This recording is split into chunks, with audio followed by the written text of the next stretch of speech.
Mesdames, Messieurs, bonsoir et bienvenue à votre émission Signe des temps. Le thème retenu aujourd'hui est paludisme au Tchad, nouvelle stratégie de riposte. Les invités sont Dr Mamat Saleh Issakadia, coordonnateur du programme national de lutte contre le paludisme PNLP. Docteur Clément Kera Inzoubé, qui est conseiller technique au Palate PNUD. Nous avions annoncé aussi la présence du docteur Flory Mononi, qui est directeur pays de l'ONG Malaria Consortium, mais qui est empêché à la dernière minute. En effet, nous revenons sur le paludisme dont la journée mondiale a été célébrée le 25 avril dernier, car nous pensons que la pandémie de coronavirus ne doit pas faire oublier cette maladie infectieuse qui a fait des ravages depuis des lustres. Cette année, des nouvelles stratégies de lutte ont été annoncées avec la distribution de millions de moustiquaires, des millions de doses de médicaments pour la prise en charge, ainsi que des doses de prévention du palu et des tests de diagnostic rapide. Nous verrons tout cela avec nos invités. Mais vous, auditeurs et téléspectateurs de l'ONAMA, vous pouvez participer à l'émission en appelant au 22 51 53 53. 22 51 53 53.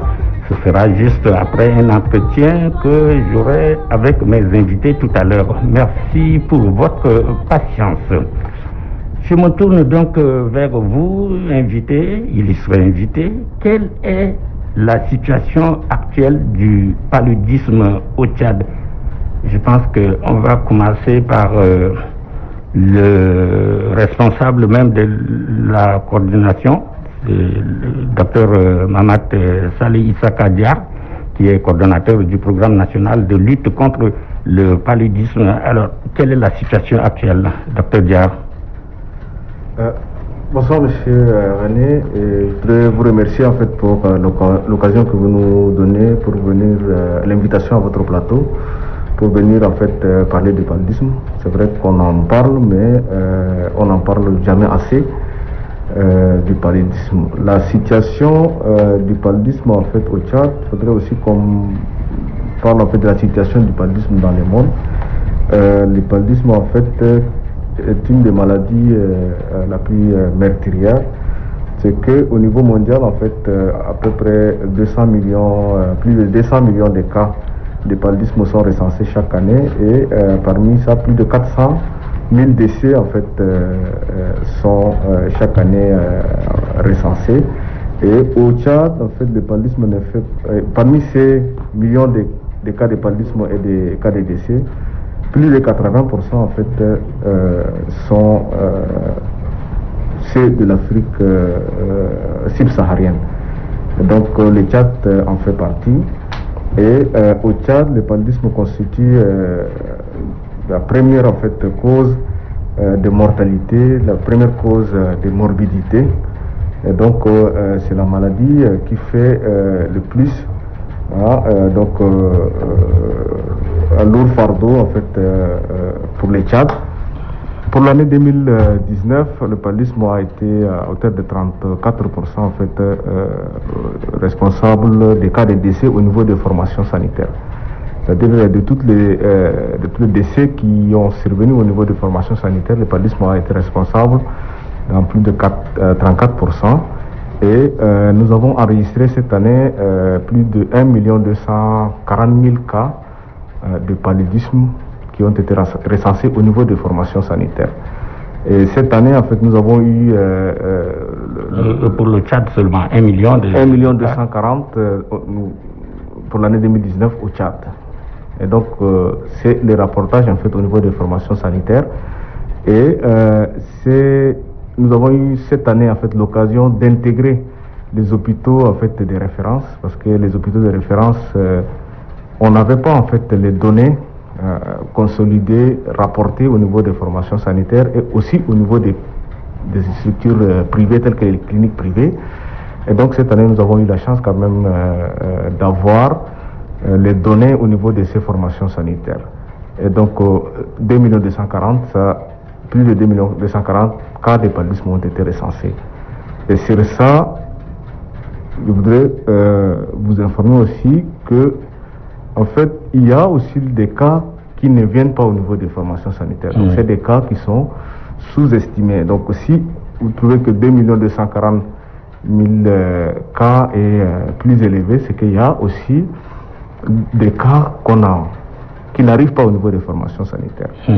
Et donc, nous, statistiquement, on peut dire à peu près entre 30-35% en fait des cas qui vont au niveau des structures privées. Il y en a ceux qui se traitent chez eux à la maison. Il y a ceux qui vont au niveau des pharmacies. Il y a ceux qui vont vers en fait les médicaments, en fait les médecins, les docteurs Choukou et ainsi de suite. Donc, on peut dire qu'il y a quand même plusieurs cas qui ne sont pas recensés. Donc, on peut dire que même ces données sont des données en fait qui sont sous-estimées. Oui, merci, docteur Diar. Parlons maintenant des mesures, je le disais dans mon introduction, le ministre de la Santé publique, Mahmoud Youssouf Kayal, avait annoncé dans son discours du 25 avril dernier plusieurs orientations. Comment ça va se faire? J'ai cité quelques-unes, ces orientations-là, dans mon introduction. Comment ça va se faire? Ces interventions, en fait, je voudrais d'abord dire ce que nous faisons au niveau du programme. Nous avons en fait plusieurs activités, plusieurs axes stratégiques. Nous faisons en fait de la prévention à la prise en charge et aux activités de soutien. La prévention, nous le faisons à travers des médicaments, donc la chimioprévention telle que vous venez de souligner. Le paludisme, en fait, les couches vulnérables qui sont les plus touchées, ce sont les femmes enceintes et les enfants de moins de 5 ans. C'est vrai que tout le monde est victime du paludisme, mais parmi nos statistiques, et les statistiques mondiales en fait prouvent que les enfants de moins de 5 ans et les femmes enceintes sont vraiment les personnes les plus vulnérables au paludisme. Donc cette chimioprévention est mise en œuvre pour le bénéfice de ces couches vulnérables. Donc nous faisons la chimioprévention du paludisme saisonnier, donc une sorte de vaccination des enfants de moins de 5 ans. Chaque année, en fait, de juillet au mois d'août, au mois d'octobre, les agents de santé en fait communautaires passent de ménage en ménage pour distribuer en fait des médicaments aux enfants de. Et là, c'est pas encore, c'est pas le vaccin, hein? Ça commence en juillet. Une sorte de. Donc ce n'est pas vaccin, c'est ça. C'est des médicaments qu'on donne et chaque 28 jours en fait on repasse pour donner les mêmes traitements pendant 4 mois. Et chez la femme enceinte, c'est les médicaments de prévention tels que le traitement préventif intermittent, qui est communément appelé aussi Fansida par la plupart des gens, qui est donné pour la protection. Nous distribuons donc les moustiquaires, ce que le ministre a annoncé la dernière fois. Et donc les moustiquaires en fait sont distribués en campagne. Donc la campagne de distribution des moustiquaires c'est chaque 3 ans. Et en 2020, il est prévu qu'on distribue en fait plus de 9 millions de moustiquaires. Et 9 millions de moustiquaires dans les villes ou aussi dans les campagnes? C'est en fait dans 19 délégations provinciales et c'est à tous les niveaux, de la périphérie du milieu rural en fait au milieu urbain. Donc tout le monde est concerné par cette distribution. Les premières phases, en fait, ça concerne 3 régions, c'est les Salamat, les Mandoul et les Moinchari. Les distributions, en fait, sont en cours en ce moment. Et nous faisons aussi... N'Djamena. N'Djamena, en fait, est prévu qu'on arrive à N'Djamena, mais nous commençons par les villes où les régions où la saison de pluie commence le plus tôt pour remonter ensuite, arriver jusqu'à N'Djamena. Donc N'Djamena est prévu pour cette campagne. N'Djamena passe en 4e phase. Donc la première phase, comme je le disais, en fait, concerne le Mandoul, le Moinchari et les Salamat. Donc pour cette année, la campagne va concerner 19 délégations provinciales. Et parallèlement à cette campagne, nous distribuons aussi les moustiquaires de routine qui sont en fait distribués en consultation prénatale aux femmes enceintes qui viennent en consultation prénatale et les enfants en fait qui viennent en vaccination. Et donc À côté, comme je le disais, de la prévention, nous faisons aussi la prise en charge. Donc les diagnostics, la prise en charge des femmes enceintes et des enfants. La prise en charge, ça concerne en fait tout le monde. C'est la prévention à travers les médicaments qui concernent en fait les enfants de moins de 5 ans et les femmes enceintes. Mais la prise en charge des cas, elle concerne tout le monde. Toute personne qui vient au niveau des formations sanitaires, il est testé et il est traité. Est-ce que ces médicaments vont être partagés de la même manière comme les moustiquaires ou bien comment ça se fait? Les médicaments, c'est pour les personnes qui viennent en consultation. Il faudrait que la personne ait, n'est-ce pas, des symptômes qui appellent en fait vers un probable paludisme. Il vient au niveau de la formation sanitaire, il se fait consulter. On teste cette personne. Dès qu'on a le résultat que ce test est positif, le traitement est remis à la personne. Donc c'est un traitement qui est au niveau des formations sanitaires. Alors que la distribution des matériaux... En clair, le traitement est gratuit. C'est gratuit. Parce qu'à un temps, on a plus entendu parler. Le traitement est gratuit. La prise en charge est gratuite. Et merci, docteur Diar. On va revenir à vous tout à l'heure. Je veux aussi donner la parole au docteur Clément Kera, qui est conseiller technique au PALAT PNUD. Quelle est la contribution du système des Nations Unies, puisque le programme des Nations Unies pour le développement, ça regroupe tout. Quelle est votre contribution dans le cadre de la lutte contre le paludisme? Bonjour, M. René. Je voudrais également saisir cette opportunité pour remercier les organes de presse publique de contribuer à la lutte contre le paludisme en portant l'information, parce que là également le docteur Diar l'a mentionné. Ça contribue également comme stratégie de lutte contre le paludisme.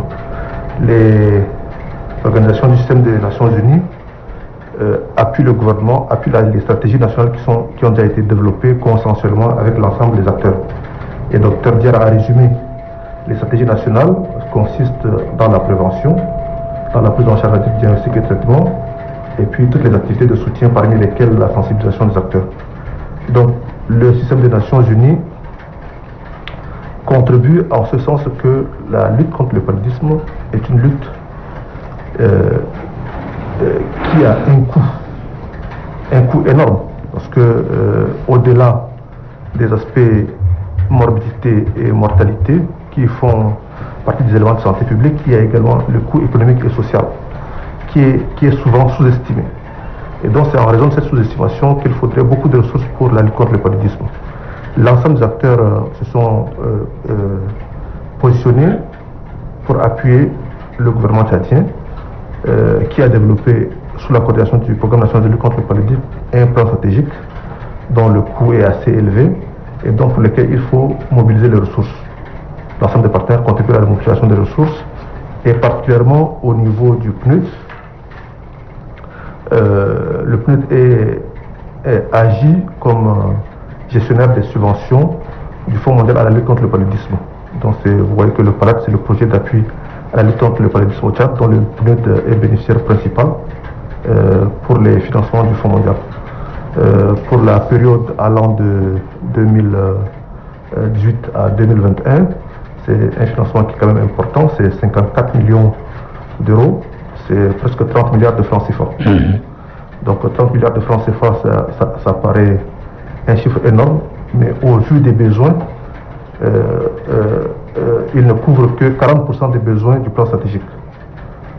Donc les appuis sont toujours attendus et les partenaires dont le PNUD, l'Organisation mondiale de la santé, l'UNICEF, vous aviez tout à l'heure cité un partenaire qui n'a pas pu venir, Malaria Consortium, dont la valeur ajoutée est la chimioprévention du paludisme saisonnier, Dr Diar l'a déjà mentionné, qui consiste à administrer des traitements aux enfants de moins de 5 ans, parce que c'est l'un des groupes cibles. Et cela également contribue pour faire en sorte que la mobilisation des ressources soit conséquente et prenne en compte les besoins. Mais il est évident que les besoins sont encore, les ressources ne sont pas suffisantes pour répondre à l'ensemble des besoins. Donc cet appui continue toujours. Oui. Merci, docteur Clément. Mais alors, quel est le remède spécifique contre le paludisme? Parce que ces derniers temps, avec la pandémie de coronavirus, on a l'impression que ce sont les mêmes médicaments avec les mêmes symptômes. Est-ce qu'il n'y a pas confusion quelque part? On peut utiliser les mêmes médicaments contre aussi le coronavirus en prévention, quoi, je veux dire, avant même que le paludisme n'intervienne. Non, on ne devait pas avoir une confusion de remèdes, parce que vous avez vu, docteur Diar l'a mentionné au début lorsqu'il parlait de la prise en charge.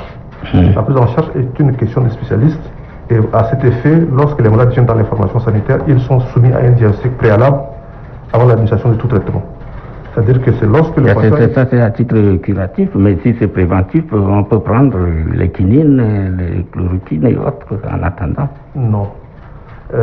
Il faut peut-être, je ne veux pas parler de l'automédication qui est... Justement, c'est ce que je voulais dire. Il ne faudrait pas qu'on tombe dans ce piège, parce qu'il faut s'assurer que le médicament qu'on prend est destiné vraiment au germe qui aura été identifié. Et dans le cas du paludisme, ce sont les plasmodiums qui auront été mis en évidence soit par la microscopie ou par des tests de diagnostic rapide. Et lorsque cela est en fonction de la gravité de la maladie, on administrera soit des combinaisons thérapeutiques à base de l'artémisinine pour les formes simples, et lorsque c'est des formes graves, ce sera des médicaments comme l'artésunate, l'artéméter ou la quinine, avec des posologies très précises. Bon, le signe cardinal qui peut peut-être conduire à des confusions,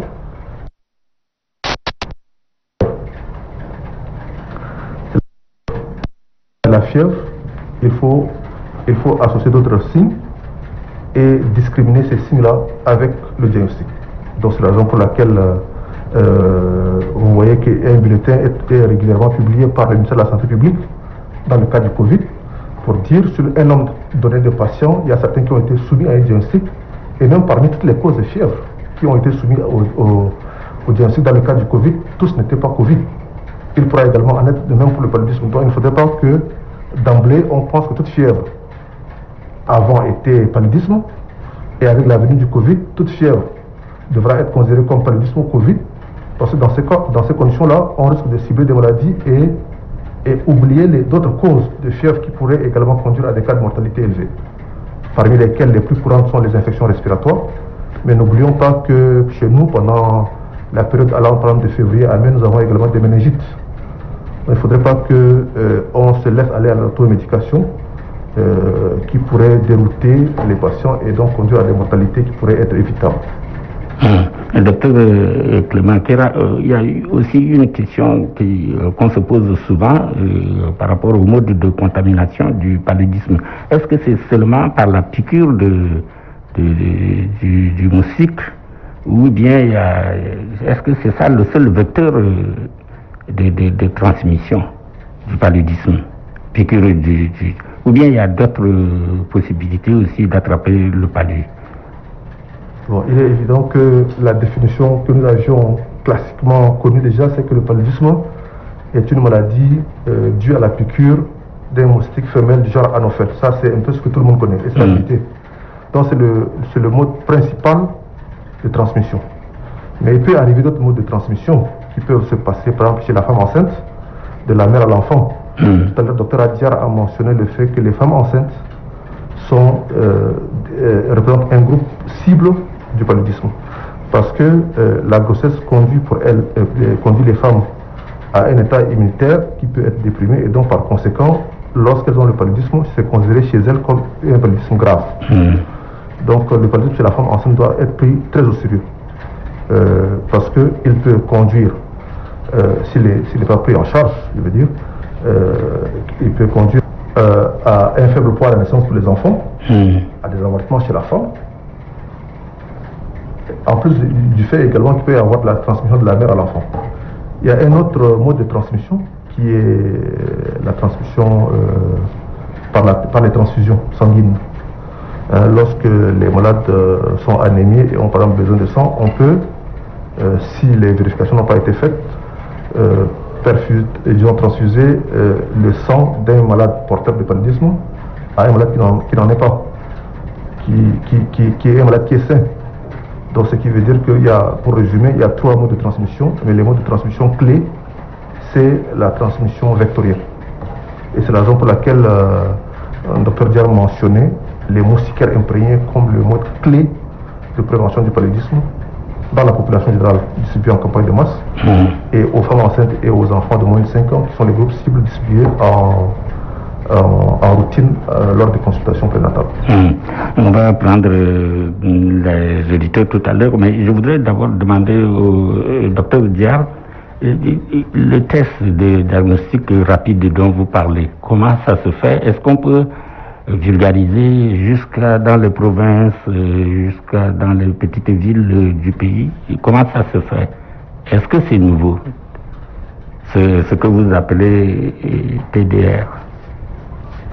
Le test de diagnostic rapide, c'est pas nouveau, hein. C'est un outil de diagnostic que le programme utilise depuis plusieurs années déjà. Et que ce soit les médicaments, les moustiquaires en fait, ou les tests de diagnostic, en fait, la distribution elle est plutôt nationale. Alors, donc au niveau de toutes les régions, là où il y a une structure de santé, que ce soit communautaire ou une structure étatique, les TDR sont disponibilisés. Et ces tests en fait, c'est une sorte de bandelette dans lesquelles il y a une pipette et un réactif, une sorte de liquide. Et donc on peut en fait au niveau du doigt de la personne prélever un peu de sang avec la pipette qu'on met au niveau de la cassette, et il y a une sorte de, en fait, 2 sortes de trous. Dans l'un on met le sang et dans l'autre en fait on met 4 gouttes de réactif, et au bout de 15 minutes les résultats apparaissent. Et donc il y a le test qu'on utilise actuellement, en fait il y a 2 sortes de traits.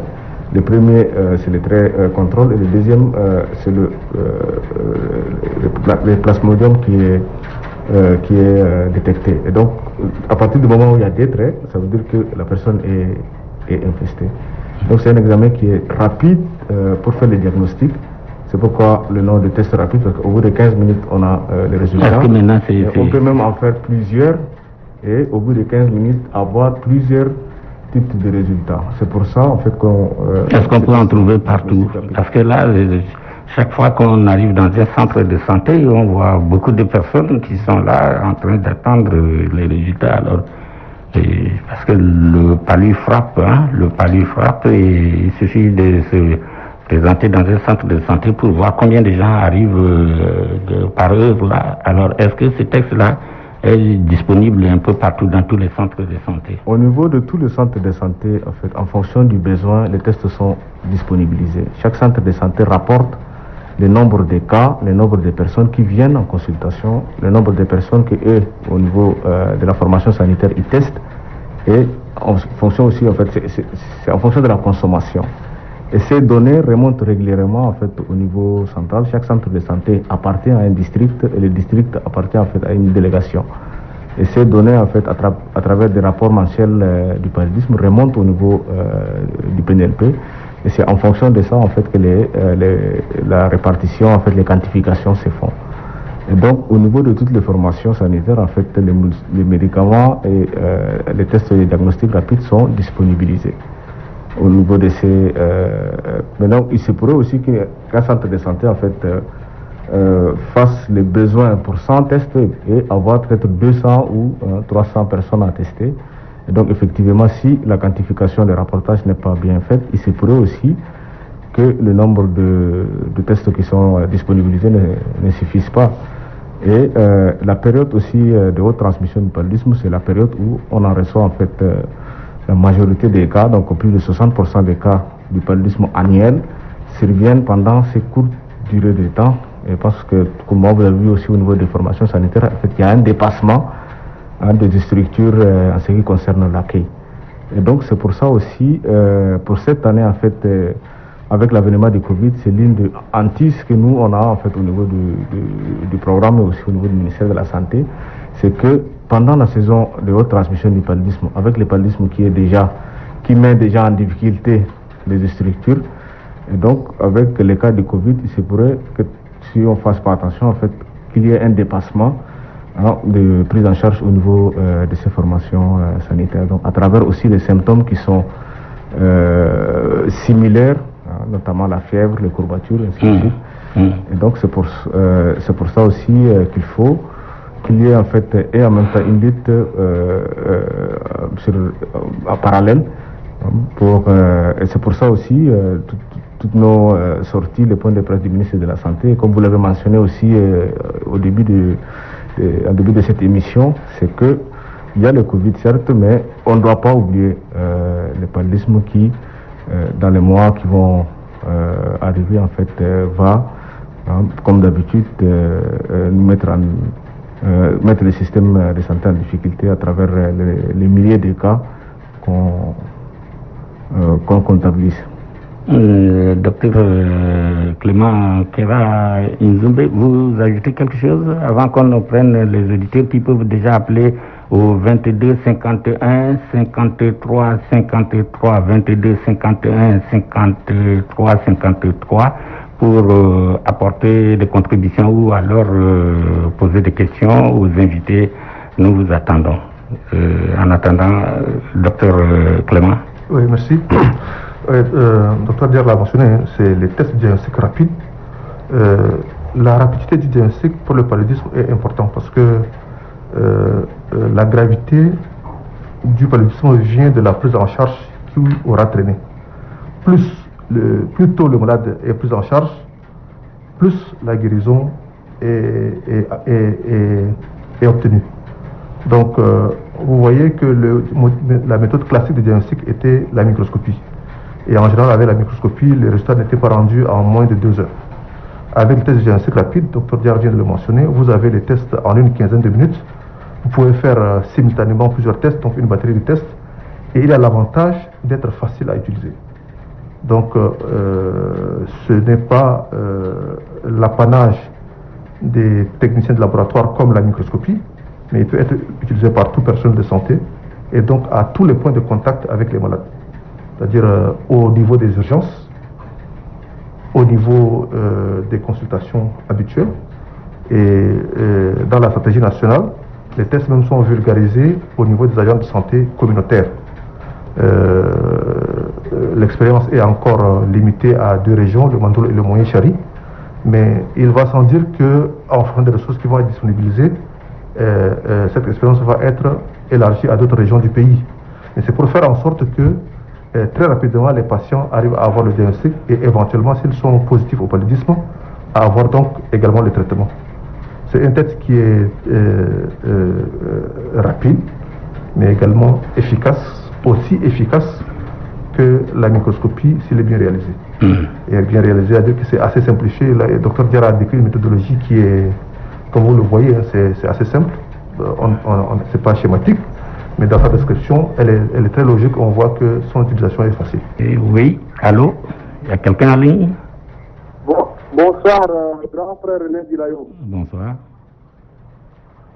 Bonsoir. Et vous êtes à Kalkazia Gandro depuis Abéché. Oui, nous vous écoutons, vous appelez depuis Abéché.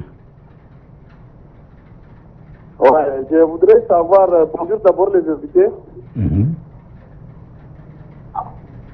Oui, je voudrais savoir, est-ce que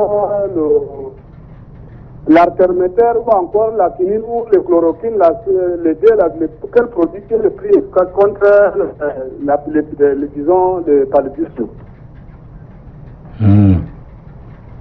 L'arterméter et quinine. La seconde question, est-ce que nous avons la possibilité d'éloigner hors de notre pays Éloigner hors de notre pays le palu? Oui, le palu, oui. Ah, d'accord. Ok, c'est noté. Oui. Merci. Merci d'avoir appelé d'Abéché. On prend un autre auditeur au même numéro. Nous avons un seul numéro aujourd'hui, 22 51 53 53. Bonsoir. Bonsoir. Je remercie d'abord les invités. Je remercie votre invité. Comment l'état de conservation chaleur est-ce que c'est bien conservé? Et puis, l'infirmier major qui consulte le malade qui vient au nouveau centre de santé ou bien dans un hôpital, est-ce que l'infirmier peut distinguer vraiment les signes typiques de paludisme? Quand je vois sur leur registre, des fois, 5, 6, voire même 10, même 20 malades, ils écrivent palu, ou bien toute fièvre égale à palu, je ne sais pas. Et encore, s'agissant de distribution des moustiquaires, le problème c'est quoi? C'est pas en distribuant les moustiquaires qu'on peut éviter le paludisme.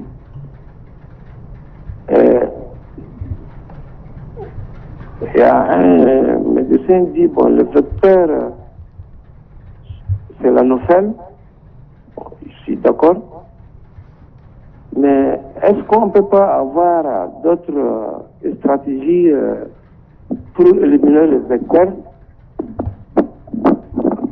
On ne peut pas avoir d'autres stratégies pour éliminer les vecteurs comme salubrité, éclairer la ville d'Njamena ou autre des choses comme ça, au lieu de distribuer des milliers ou bien, je ne sais pas, des moustiquaires.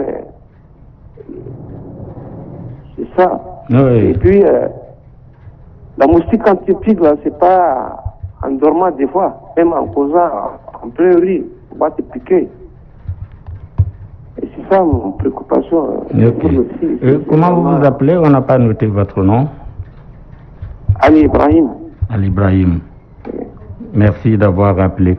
Je vais revenir d'abord aux invités pour répondre aux premiers auditeurs avant de prendre une seconde vague. Docteur, vous commencez. En fait, il faut savoir que les médicaments pour le paludisme qui sont utilisés, en fait, c'est généralement pour le paludisme simple, en fait, c'est des combinaisons. Donc, il n'y a pas que l'artéméter seul, mais l'artéméter est couplé à un autre médicament. Donc, si c'est l'artéméter lumefantrine, ça peut être l'artéméter amodiaquine, ainsi de suite. Et donc, pour le programme national de lutte contre le paludisme, le traitement de première ligne pour le paludisme simple, c'est les ACT. Donc, artéméter lumefantrine ou artesunate amodiaquine. Et pour le paludisme grave, en fait, c'est l'artesunate qui est le médicament de première intention. C'est vrai que par le passé, l'artéméter injectable était utilisé et la quinine était aussi utilisée. Mais aujourd'hui, en fait, de manière formelle, on peut dire que l'artesunate injectable a en fait une efficacité bien plus supérieure que les autres molécules pour le traitement en fait de paludisme grave. Maintenant, en deuxième intention, si l'artesunate n'est pas disponible, l'artéméter injectable peut être utilisé.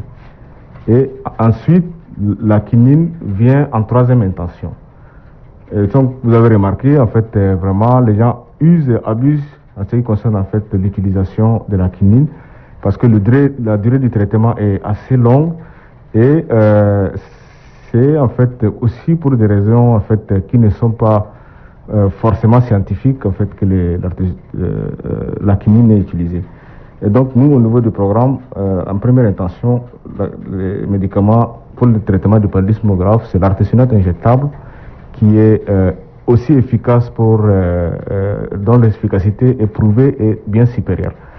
Et donc, dans les cas de paludisme grave, les formes neurologiques, il y a une réponse au traitement en fait le plus rapidement possible. Donc, c'est pour ça que l'artesunate est le médicament de choix.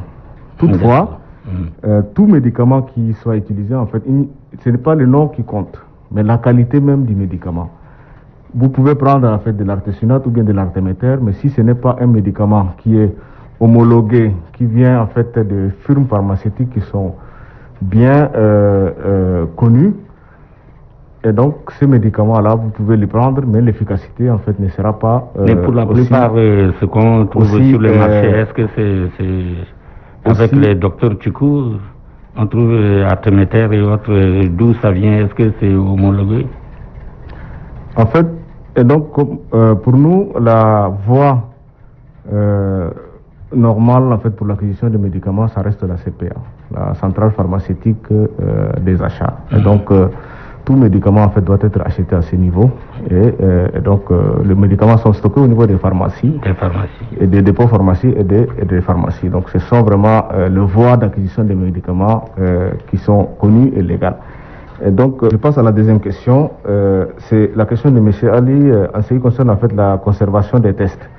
L'efficacité dépend effectivement en fait de la conservation des tests. Les tests doivent être bien conservés et c'est pour ça aussi qu'il y a une sorte de petite sacoche qui est dans la boîte en fait à cassette du test où il y a des sortes de graines dont en fait en fonction de l'état de conservation les couleurs peuvent varier jusqu'à ce qu'en fait la couleur qui démontre aussi qu'en fait le test peut être efficace ou ne pas être efficace. Et la conservation dépend effectivement de la chaleur de l'endroit où les tests sont stockés, mais aussi de l'humidité. Donc c'est pour ça que les tests doivent être bien stockés, comme en fait les médicaments au niveau de la pharmacie. Et il faut qu'il y ait régulièrement donc une vérification sur l'état de leur conservation. Donc la conservation reste très importante pour qu'il y ait cette efficacité-là. Et en ce qui concerne la contamination vectorielle, docteur Clément l'a bien dit, essentiellement en fait la transmission elle est vectorielle. Maintenant, il y a aussi d'autres sources de transmission, notamment en fait la voie parentérale, donc à travers la transfusion, mais aussi à travers le greffe d'organes ou même de la mère à l'enfant. Mais c'est pour ça qu'en fait la transmission vectorielle elle est la voie la plus commune et c'est qui fait partie en fait nos luttes sont orientées vers ces côtés-là. Et donc, en ce qui concerne en fait les moustiquaires, il faut reconnaître que le moustiquaire a plusieurs rôles. Les moustiquaires sont imprégnés d'insecticides. Il y a un produit chimique qui est dessus. Et donc c'est une barrière chimique parce que lorsque la moustiquaire imprégnée est utilisée, en fait les moustiques, il y a en fait un effet de ces insecticides-là qui est une sorte de barrière, qui est une barrière chimique, mais c'est aussi une barrière physique. Cette barrière physique en fait permet qu'il n'y ait pas de contact entre le vecteur du paludisme et l'autre qui est la personne qui utilise cette moustiquaire-là. Mais l'efficacité des moustiquaires, effectivement, ça dépend en fait maintenant de plusieurs autres facteurs, parce que il ne suffit pas seulement de quand on veut dormir qu'on va aller en fait se mettre sous la moustiquaire. Et donc l'utilisation doit répondre à un certain nombre.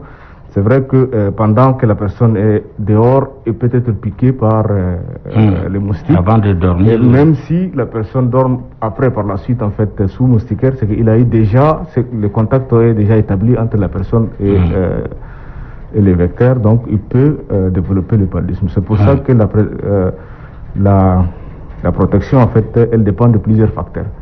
Et donc pendant que la personne est dehors, c'est pour ça qu'on le conseille aussi, en fait, la personne peut utiliser des habits qui soient amples, qui protègent en fait la personne au niveau des extrémités, toutes ces parties visibles que les moustiques en fait peuvent piquer, mais aussi d'autres types de protection qui peuvent être en fait les pommades répulsives, ainsi de suite, que les gens utilisent, la fumigation, ainsi de suite.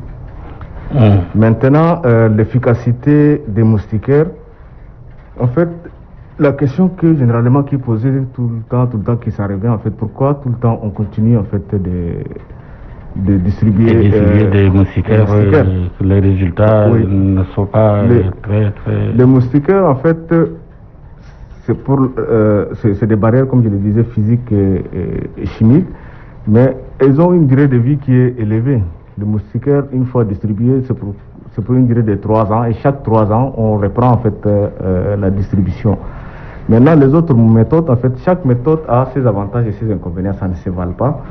Et donc, il faut qu'il y ait une synergie de toutes les méthodes ensemble pour qu'il y ait en fait une meilleure protection. À travers la chimioprévention, on peut protéger à un tel pourcentage. À travers les moustiquaires, on peut protéger à un tel autre pourcentage. Maintenant, les différentes stratégies mises ensemble à échelle, ça peut en fait protéger les personnes. Et donc, n'oubliez pas aussi qu'il y a quand même dans les couches des personnes qui ne sont pas en mesure de s'offrir une moustiquaire. Et donc, cette distribution gratuite des moustiquaires, ça permet de doter en fait ces personnes vulnérables le moustiquaire pour leur protection. Merci, docteur Dia.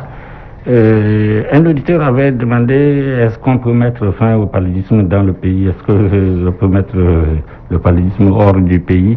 En quelque sorte, est-ce qu'il y aura peut-être un vaccin? Peut-être l'OMS est en train de recherches souvent. Où en est-on maintenant? C'est possible parce que le paludisme, en fait, c'est une maladie qui a plusieurs millénaires déjà, parce que le paludisme existe au monde depuis déjà très longtemps. Donc il y a quand même des histoires sur même au temps des pharaons. En fait, il y en a certains qui seraient décédés de suite de paludisme. Aujourd'hui, dans ces pays, en fait, on ne parle plus de paludisme. Donc ils ont réussi à l'éradiquer. Ça veut dire que chez nous, en Afrique aussi, c'est possible. On a quelqu'un en ligne au 22 51 53 53. Bonsoir. Allô, bonsoir, monsieur Dira. Oui, bonsoir. Et bonsoir aussi à vos invités. C'est monsieur Rassou. Rassou Gagé, nous vous écoutons. Bon, je félicite quand même le docteur. Oui, je propose, il faut qu'on mette des moyens à nos médecins. D'accord, mettre des moyens à la disposition de nos médecins. Et quoi encore? Et nos pharmaciens, tout ça. La compétence. Des gens qui ont fait des grandes écoles. Mais ils sont oubliés. On est là pour faire le griotisme seulement. Alors que les vrais problèmes de santé, ça c'est un problème vraiment capital. On ne s'occupe pas de la santé. Imaginez, combien de gens meurent par jour en direction de Gonba et Lamadji. Ça vous fait les statistiques, ça vous donne un AVC. Alors qu'on a des médecins, on dit qu'il y a des hôpitaux. Les médecins qui sont en France, aux États-Unis, ils n'ont pas 4 têtes ou 5 têtes. C'est la même tête et la même faculté de sciences de santé. Il faut qu'on cesse avec le griotisme là. Ouais. Il faut qu'on mette des moyens à la disposition. Allô? Oui, j'ai dit que vous avez déjà dit oui, ça. Oui, j'ai dit que je vous prends le cas vraiment de l'hôpital central. Vous partez des urgences, on vous envoie dehors. Est-ce que c'est normal? Notre pharmacie est là. Comment on appelle la Turquie a mis des millions pour la pharmacie. Donc il faut mettre les médicaments pour que si les gens viennent, ils trouvent sur place. Je te remercie, Rassou Gagé, d'avoir appelé. C'est peut-être beaucoup plus de propositions et de contributions, sinon il n'y a pas de questions précises. On prend un autre au 22 51 53 53. Quelqu'un en ligne, bonsoir. Allô? Oui, allô, bonsoir. Bonsoir, vous, c'est monsieur? C'est monsieur Dunia Victor, depuis Doba. Dunia Victor, depuis Doba. Dunia, nous vous écoutons. Oui, je dis bonsoir à vos invités. Il vous écoute, allez-y rapidement. Il y a 30 milliards qui seraient injectés quelque part. Et je parle maintenant de la gratuité, de la prise en charge. C'est tout à fait le contraire. Quand vous parlez de prise en charge, moi, un borné comme ça, je vais à l'hôpital, je sais que c'est gratuit. Mais c'est tout à fait autre chose à l'hôpital. Est-ce qu'il y aura un suivi, oui ou non? Parce que la population est vraiment dans le désarroi. Merci. Merci. Merci, monsieur Dunia, d'avoir appelé de Doba. Oui, bonsoir. Bonsoir. C'est monsieur? Oui, bonsoir. Nous vous écoutons. Antoine qui appelle d'Abéché. Antoine qui appelle d'Abéché. Nous vous écoutons. Merci René, chers invités. Je voudrais intervenir par rapport à deux aspects de la mise en œuvre des stratégies du programme. Le premier aspect, c'est la communication. Au niveau de la mise en œuvre des activités, au niveau des formations sanitaires, on a comme l'impression que la communication de proximité n'est pas soutenue.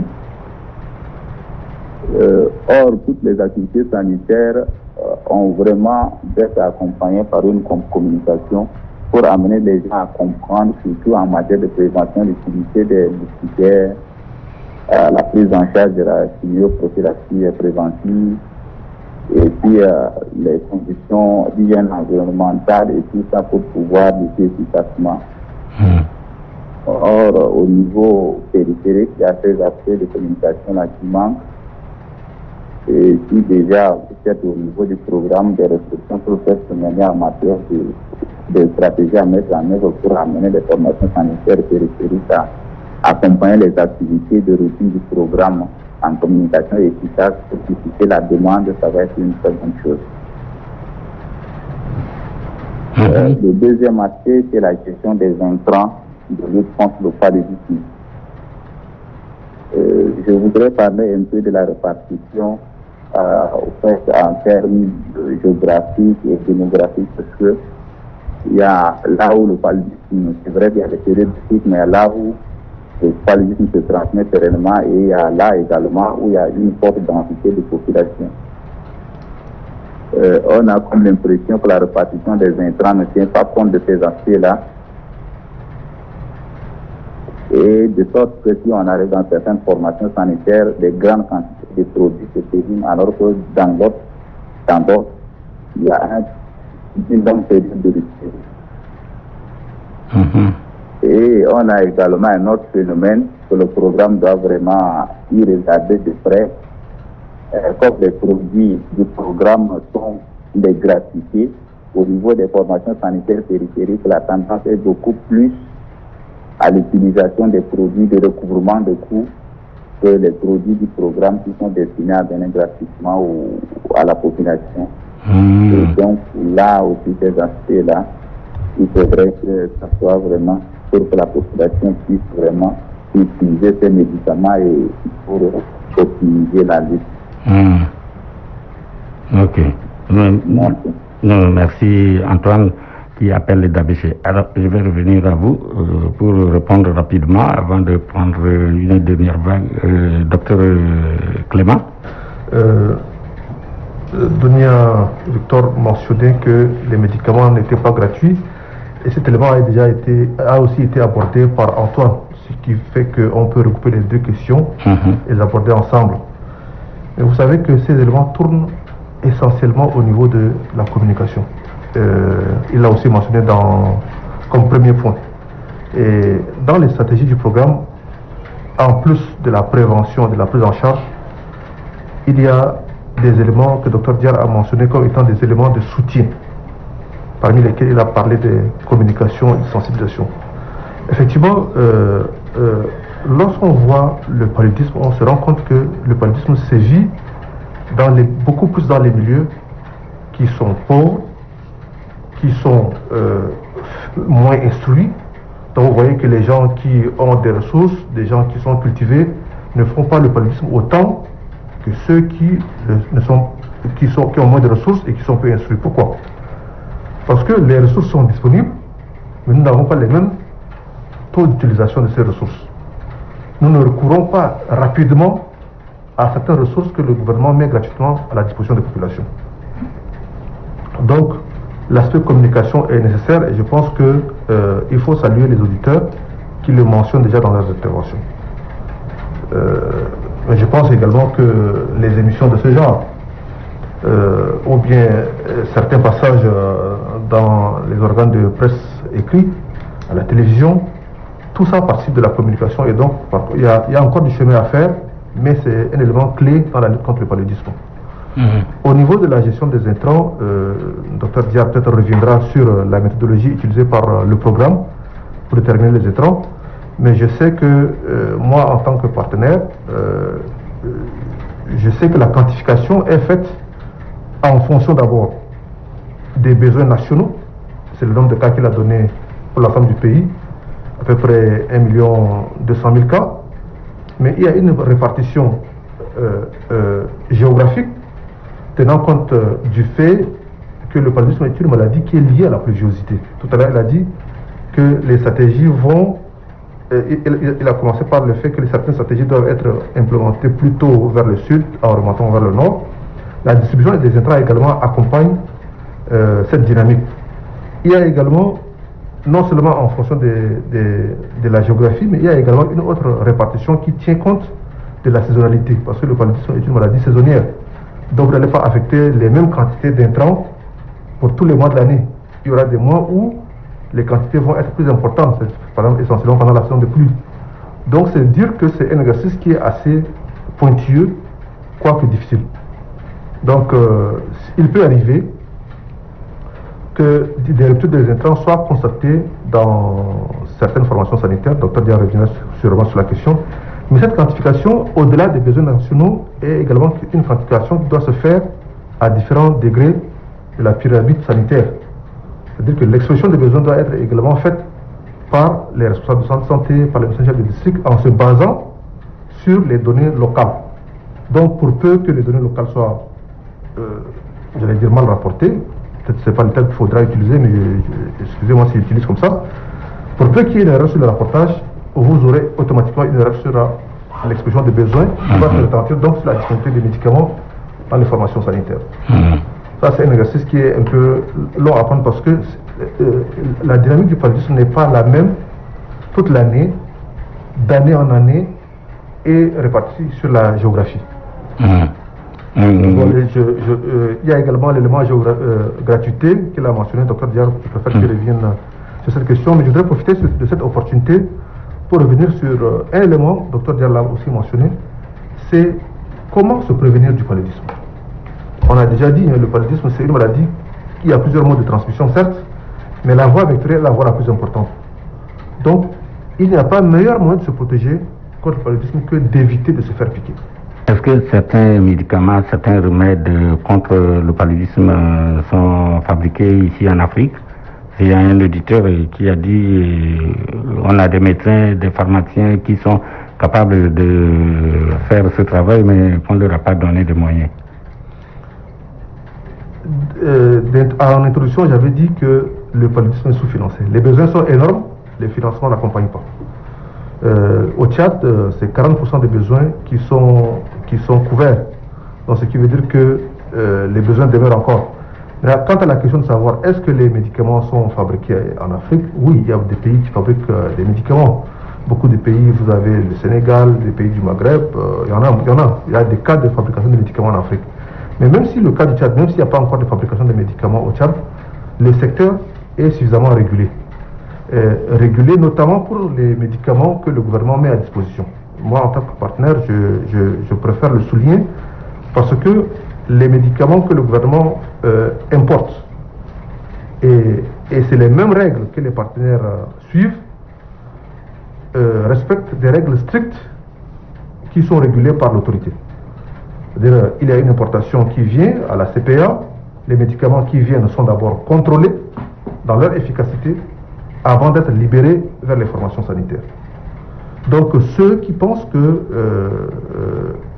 le recours aux soins peut se faire dans n'importe quel centre, je pense qu'il faudrait que nous soyons prudents. On va revenir à vous. Je donne la parole au docteur Diar qui va compléter ce que docteur Clément venait de dire. Par rapport en fait aux médicaments de la gratuité qui sont, l'auditeur en fait disait que les médicaments n'étaient pas utilisés et ils ont aussi remarqué en fait des péremptions. Les péremptions peut être en fait dues au fait que les médicaments sont stockés en quantité dépassant les besoins, certes, mais ça peut être aussi lié à la faible consommation en fait de ces médicaments. C'est vrai que nous avons remarqué puisque les médicaments de la gratuité en fait ne permettaient pas d'avoir certains recouvrements des coûts.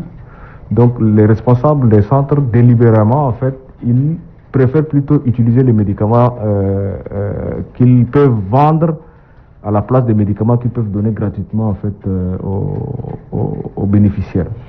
Et de cette façon en fait il y a ce qu'on appelle... Avec votre permission, on va prendre cet auditeur. Bonsoir. Bon, je dis de nos jours, vous savez, avec avant même Covid, les gens se traitaient à l'aide de Artemisia. Et ça a soigné beaucoup de gens. Et maintenant, on dit tantôt que sauf pour les femmes enceintes qui prennent le chloroquine, comment on appelle là, quinine et autres. Est-ce qu'il y a la confusion. Certains médecins, même sur les réseaux sociaux, ils disent que c'est pas conseillé pour une personne de prendre ce qu'on appelle quinine. La quinine là, est bien pour les femmes enceintes. Il y a une confusion. Il dit, mais jusqu'à là, qu'est-ce qu'on doit prendre? Moi, par exemple, je parle de moi, depuis mon enfant jusqu'à maintenant, c'est chloroquine. C'est pas parce qu'avec le Covid, chloroquine me soigne mieux que d'autres maladies. Et des trucs comme Artemether, là, quand je prends, c'est comme ça va bloquer mes deux reins. Bon, depuis lors, là, ça, c'est des trucs que je ne prends jamais. Et quand je prends chloroquine pendant 3 jours, le palu là est parti. Et vous savez, notre moustique ici, là, même à 12 heures, en plein soleil, il y a des autres.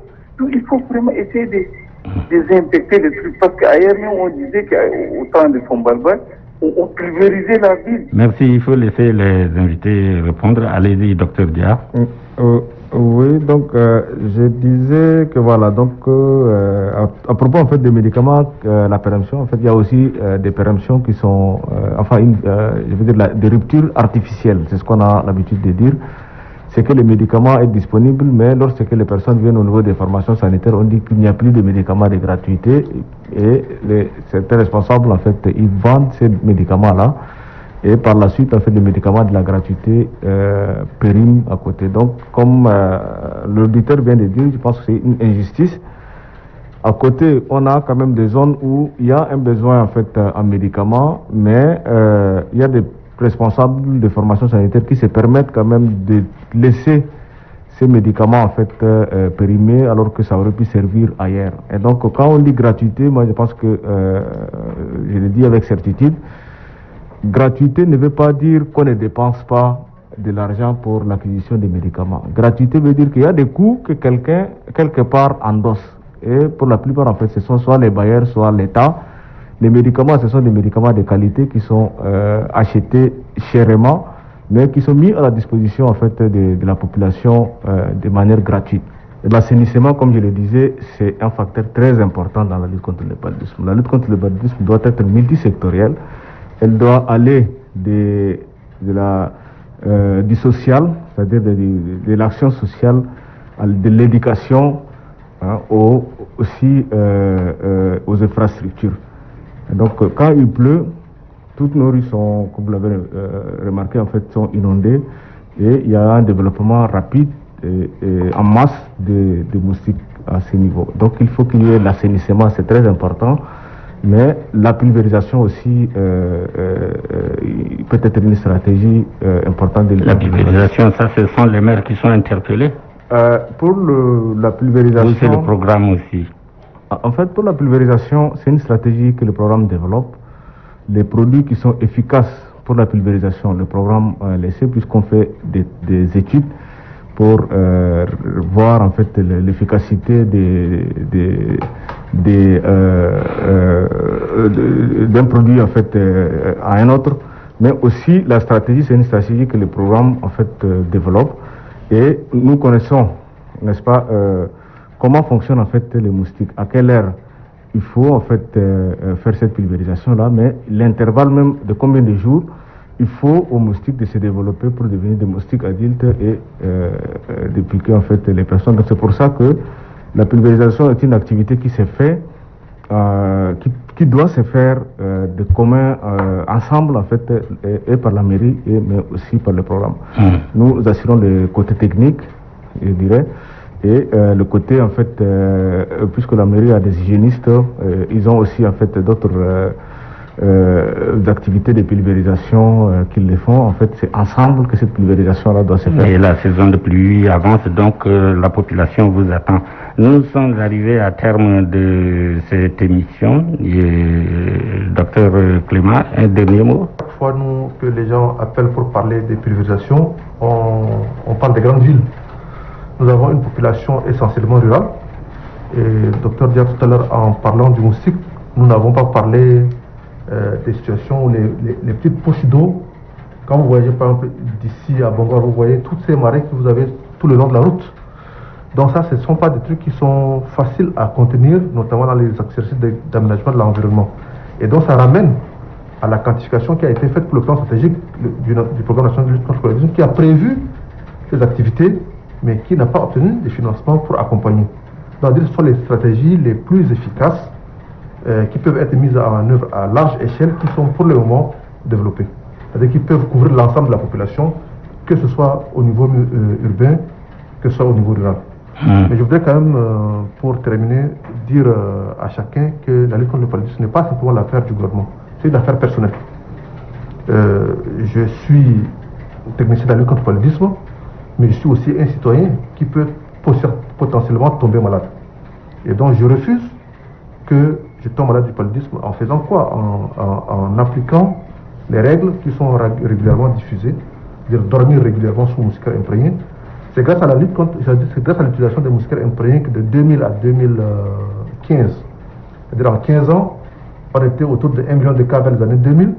Aujourd'hui, on est à 400 000. C'est grâce aux moustiquaires imprégnés que ce nombre a été drastiquement. Merci. Donc, dormons sous moustiquaires imprégnés, faisons en sorte que nous n'ayons pas de piqûres de moustiques. Amenons les patients rapidement dans les formations sanitaires en cas de premiers symptômes. Il ne faudrait pas qu'on prenne le risque de d'abord leur donner des soins, nous-mêmes, et que lorsque ça a échoué, d'abord qu'on amène des malades gravataires à l'hôpital, simplement pour mourir. D'accord. Merci. Voilà qui met terme donc à l'émission Signe des temps sur le paludisme au Tchad, de nouvelles stratégies de riposte. Merci, docteur Clément Kera Nzumbe, conseiller technique au Palate PNUD. Merci, docteur Mahamat Saleh Sakadia, coordonnateur du programme national de lutte contre le paludisme. Merci aux auditeurs, aux téléspectateurs. Merci à tous ceux qui nous ont suivis. Au revoir et à la prochaine fois.